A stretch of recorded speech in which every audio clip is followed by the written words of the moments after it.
వెళ్ళిపోయామాట కథ భాగాలు 108 రోజులు పూర్తి చేసేయాలి అని పెట్టుకొని అంత గొప్ప గ్రంథము మహాభారతం.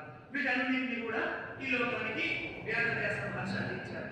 ఇదంతా సూత్రుడు సౌమికారి మహామునులకి చెబుతూ ఉంటే వాళ్ళు అడిగారు, స్వామి ఈ కృష్ణద్వైపాలైనటువంటి వ్యాసుడు అందించారు అంటున్నారు, అంటే ఇంకా చాలా మంది వ్యాసులు ఉంటారా? అసలు ఎంతమంది వ్యాసులు ఉంటారు? ఆ జగన్మాత ఎంతమంది వ్యాసులు సృష్టించింది?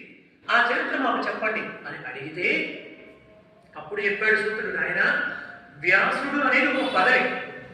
మన రాష్ట్రానికి ముఖ్యమంత్రి, దేశానికి ప్రధానమంత్రి, రాష్ట్రపతులు ఎలా ఉంటారో వ్యాసుడు అనేటువంటిది కూడా ఒక పదవి, ఒక బాధ్యత. ఆ బాధ్యతలో ప్రస్తుతానికి కృష్ణద్వైపాయనుడు అనేటువంటి పరాశర మహర్షి సత్యవతులకు జన్మించినటువంటి కుమారుడు వ్యాసుడిగా ఇప్పుడు ఉన్నాడు. అలా పోతూ చాలా మంది ఉన్నారు అని అంటే స్వామి వారెవరో తెలియపరచండి అని అడిగితే మొట్టమొదటి వ్యాసుడు చతుర్ముఖ బ్రహ్మ.